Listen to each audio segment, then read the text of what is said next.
If you're inviting the president of Taiwan, yes, President English Vegetable, to come and visit, would you clean your house?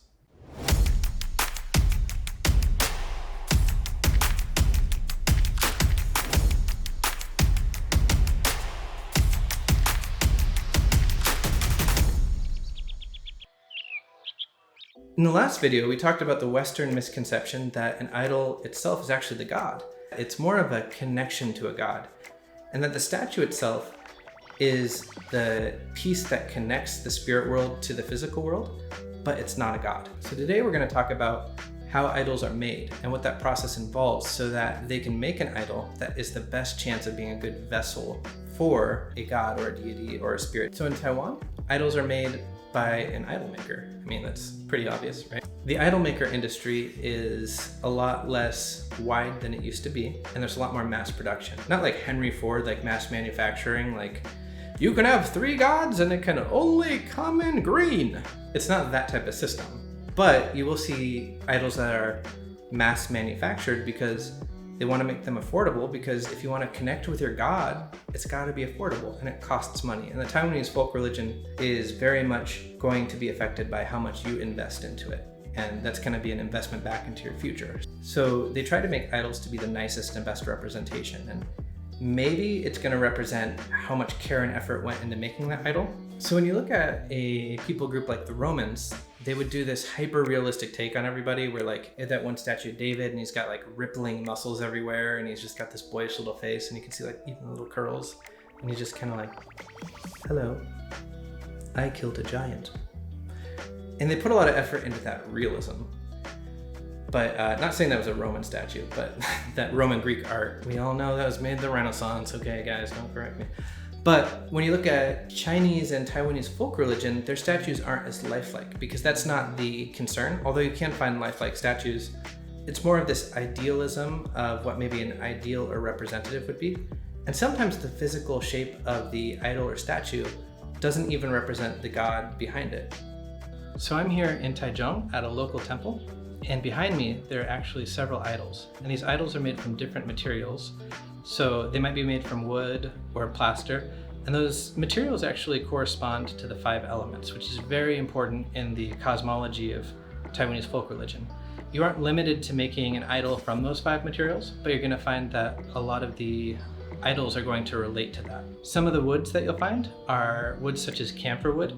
In the early 20th century, Taiwan produced more than half the world's camphor, which is a wood that Taiwan is actually famous for. It's abundant here, and camphor actually has a natural chemical in it that is resistant to bugs, so it allows an idol to last for a long time without different things kind of eating away at it and destroying it. But camphor is also a very important product to Taiwan's history. Taipei's Nanmen Park was home to a government-run camphor and opium processing factory during the Japanese colonial period. And it was used a lot in the film industry and different processes. So it's been a very important part of their culture. If you look at many of the gods in Taiwan, you also notice that they have different items. Maybe they're wearing a hat, or they've got arms coming out of their eyes, or they've got facial hair, or maybe they have a special instrument. These are what we use to identify different gods and different deities. Some of them are very well known, so when someone comes in, they say, I know who that is. Others might be local or something that is very personal to the area. Some idols are designed also to have a god in them that might help you in a different aspect of life. So maybe there's a god who would help you in school, or you might have a god who would help you with wisdom and intelligence. For instance, there's one that's the matchmaking god. The first person in line is Mr. Jiang. He got in line at 6 a.m. in the hopes that the deity will help find him a date. An anxious mother was there too. Her middle-aged son working at a computer company has trouble finding dates. The mother said her son lacks social skills and she hopes the ticket will bring him some luck. You'll always find him. He's going to have a big white beard and a scepter. And if a couple wants to know if they're a good match, they'll go to him and they'll say, hey, are we going to work out? And the god will respond with a yes or a no through different worship practices. And so these gods are used for their practical everyday living and to make big decisions. The local temple we're at has a god that is favored by the founder of the company, Acer. There was a time where they lost a very important shipment, and the founder's mother said, we're going to pray to this god. Eventually, when they found that shipment, the founder decided that they were going to worship that god, and it would sort of be the god of his family. That's actually a very famous and popular god in Taiwan because it's got a story attached to it, where someone really had their faith lived out. Comparing and contrasting this with Christianity, we are images of God. God says, if you're a human, my image can be in you.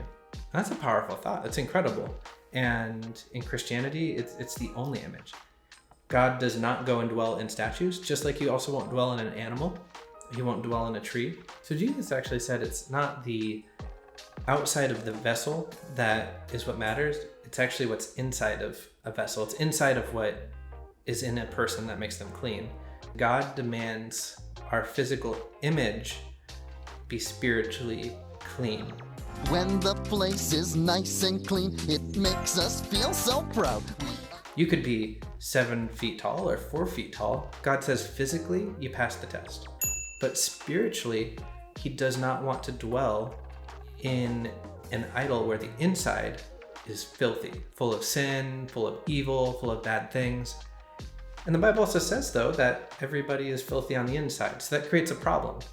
If you have the God of the universe says, I'll dwell in you, you're the perfect vessel, but you're filthy on the inside, so he doesn't want to dwell there, what's the solution to that? Every other religion would take the approach of, we got to make a better idol, or we got to have a better ceremony. But Christianity takes the approach of, no matter how much you try to make the idol clean on the inside, it's never going to be good for God. So God actually has to send himself to clean your vessel, your image, your idol of God before the spirit can go in. So how does this relate with Taiwanese folk religion? Well, in Taiwanese folk religion, you have the quality of the vessel matters, but also the connection with the God. You have to do things to keep that connection fresh. You have to worship them. And it's interesting because if that connection is not very strong, then it's more of a reflection on the idol maker and the worship. It's not a reflection on the God. But after I get this little dinghy in there, boy, you'll be able to see all the way to Miami. You would never take an idol and just throw it on the ground and do bad stuff with it.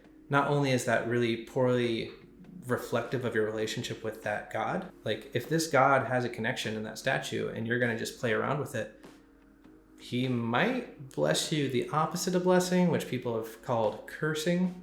It's actually not that different from biblical Christianity. In the Old Testament, you did not cross God's law because it could end really badly. Now today, we believe that our sin has consequences, but if the Spirit of God is in you, we've been forgiven. But still, the Bible says, like a loving father, he chastises his children. So if you're made in his image and you have his Spirit and you're doing the wrong things, you're going to face consequences. So that's another area where we have some interesting common ground, but it's a little bit different why and how we have those interactions. I think one of the things that as a Christian I could learn from Taiwanese folk religion is the emphasis that they place on holiness. Because in Christianity, I think that sometimes we lose a little bit of that reverence. There's things that you would never do in a Taiwanese temple. There's ways that you would never treat this connection between a spirit or a God and you. But in Christianity, it seems like sometimes we're told what to do, but we just aren't faithful to do it. And maybe it's because Christianity isn't as transactional. You know, if I'm a really good person, it's not going to affect whether or not God loves me or doesn't love me, just as much as if I'm a really bad person, because that's not how the relationship works. But one of the things you learn is this thought of, I have this home for God, and this God is coming into this home. And my relationship with that God, it's going to be reflected in whether or not I give that God a good home and a good place to be, and whether or not I really care. The God is not going to be less powerful if you put him in a bad home, but you're going to be an idiot for putting a powerful God in a bad home. And I think there's some beautiful takeaway there, because as Christians, maybe we don't understand holiness like we should. Maybe when we look at ourselves in the image of God and we look at our spiritual life inside, because we know we're forgiven, we just say, I'm good enough. You know, Jesus is in here. But the Bible actually, Revelation, Jesus says, behold, I stand at the door and knock. Like, he's desperate for a relationship. And those who know him sometimes are kind of like, I'll open the door later, Jesus. I'm doing my own thing in my temple. And that to me is profoundly convicting. And that's something I've learned from Taiwanese folk religion, is that the reverence and the value that they place in the connection between their gods is something that maybe I should place in my value and connection with my God. Maybe I should see it's a really important thing about whether or not it's clean on the inside. And that's not saying that it affects whether or not the God is in me, but it's about respect and value, and do you really love that person? And do you really think that they should be at your home? And that's the thing too, is if creation is here and God is here, maybe we want that place to be really clean because it shows respect and love and value for God. I'm really excited for our next video. We're going to talk about a ceremony where they sort of wake the God up. And that's how they actually take it, going from a statue into a idol itself. Again, we really appreciate it for watching the videos this far. We would love it if you'd subscribe to us or smash that like button. I'm not going to be one of those YouTubers who's like, hey, Taiwanese folk religion and Christianity comparison nation. That's not me, but I do think that it would be really great if we could grow this and talk about this more and have more of a discussion about these things and understand both of our religions deeper. Woo!